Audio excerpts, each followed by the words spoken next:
Our next storyteller is an avid hiker, photographer, and talker. But only one of them is his full-time job.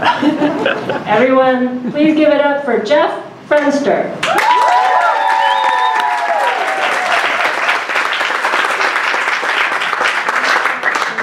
Good evening, everyone. September 7th, 2016. Southeastern Wyoming, near the Colorado border. I'm standing in a beautiful spot at the top of Medicine Bow Peak, approximately 12,000 foot elevation, and I'm elated. I came here to test myself, to challenge myself. I'm actually wearing the outfit tonight that I wore. Will asked me earlier about why the red shirt, and it's actually much better for selfies and everything. Learned that the hard way. I'm one of those people, I don't know if anybody can relate, that I go out there and I ask the ranger, what's your toughest hike, not your easiest hike. So they fully obliged. This was at altitude, a pretty killer hike. But the view is incredible, totally worth it. Every direction I look, 360 degrees, beautiful alpine lakes, a few puffy clouds in the sky, and most importantly for what I was looking for, no signs of human habitation or even other people. Right? I came seeking solitude, and I found that in spades. So I'm standing up there, the only sound, there's no signs of life around, totally like a foreign landscape, and the only sound is the wind blowing through the rocks and kind of whistling against my ears. I take a couple selfies, because that's what I do, I'm the selfie king. They came out great, by the way. And then I started to make my way down. And one of my biggest rules in hiking, because I've done it throughout my whole life, is haste makes waste.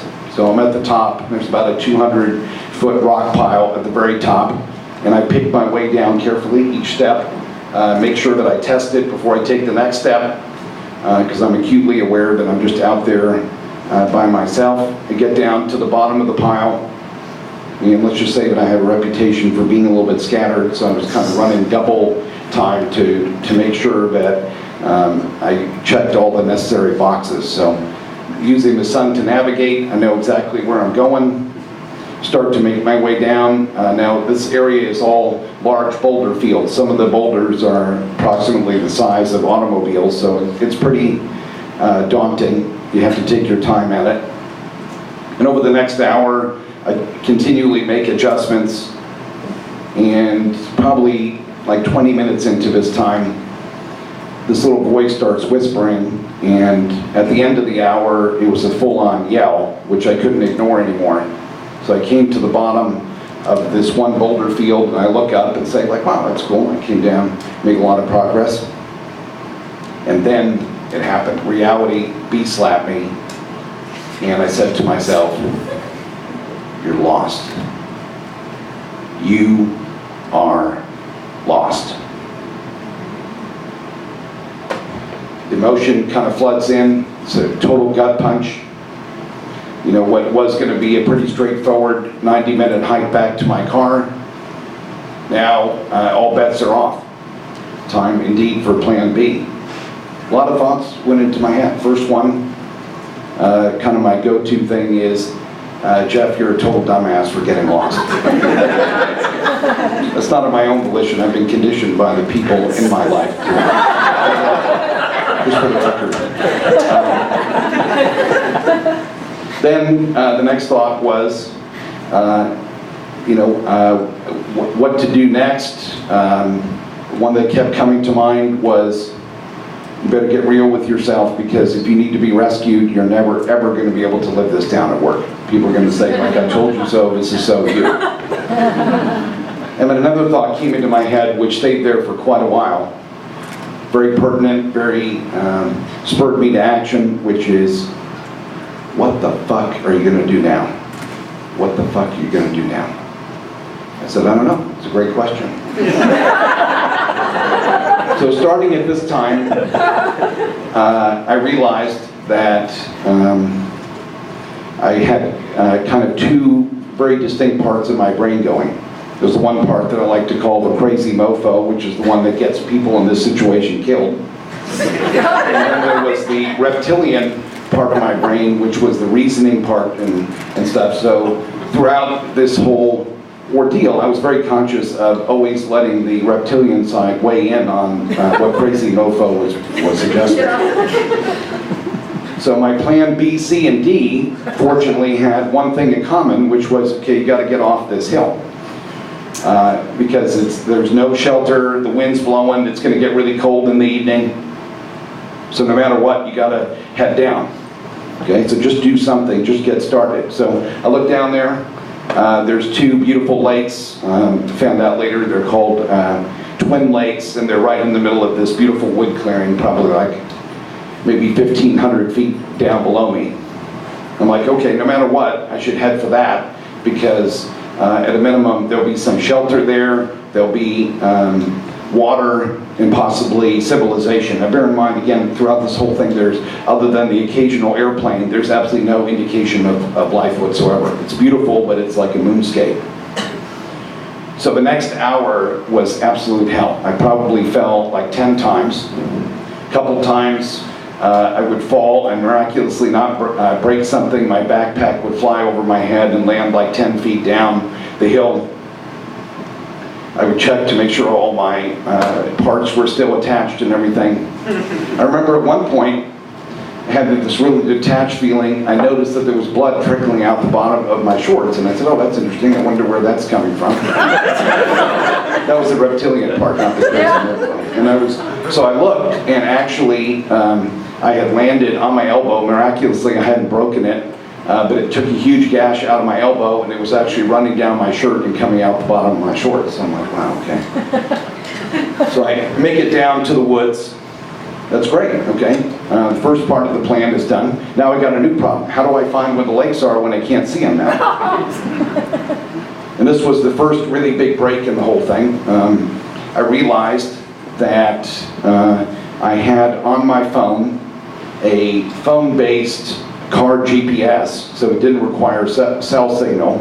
Obviously there weren't any roads there, but I did fire it up, and it allowed me to see, like, am I walking in the direction of the lake. I had a second problem though, and this one really kind of overwhelmed me emotionally, which is started getting really scared about bears.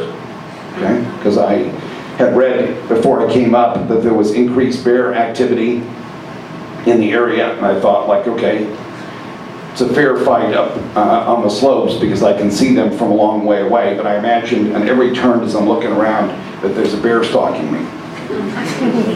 I read a lot of articles, I'm sure a lot of us have, about hiking in bear country.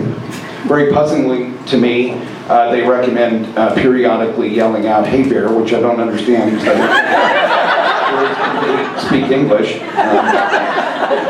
In any case, I kept falling, and so my version of "Hey Bear" was a series of Anglo-Saxon swear words yelled at full volume, which I think did the trick.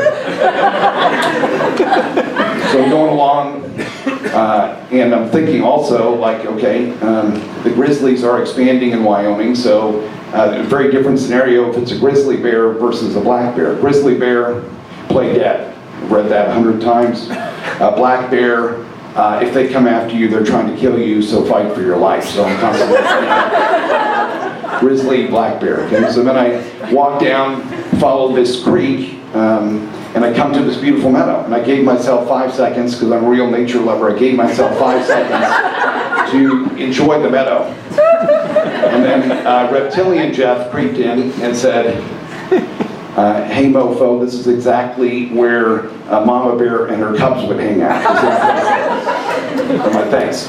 I'm already paranoid enough. Make my way through the meadow, come across this thing that goes across the creek, looks like an earthen dam. I'm still really agitated, I think for obvious reasons, so I'm trying to figure out, like, okay, what's the purpose of this? How do I get across it? Took me a couple minutes, but when I realized what it was, everything changed. Because you see, it was a Forest Service road. It's a Forest Service road with four-wheel drive tracks in it. And I have never experienced that level of elation before. I'm not ashamed to say in front of you all, but I got down and I kissed the road because I knew that no matter what came after that, no matter how much I had to grind it out, that I was going to make it.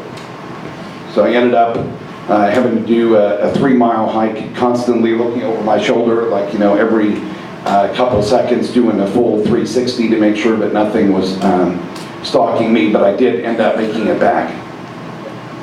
In many ways, this was a traumatic experience, but in other ways, it's something that I would never trade for anything in the world. You know, I felt like when I was on that slope and I was forced to reconcile the fact that I was lost, the veneer of who I thought I was stripped away. And in a very fundamental way, I was forced to look at who am I? And part of me was filled with recrimination and embarrassment about having gotten lost. But in all honesty, another piece was there about, I did it. No one else was there. I made it. I pulled it out. So I guess the takeaway for me was that I went in search of solitude and came away with something even more precious, which was finding myself. Thank you very much.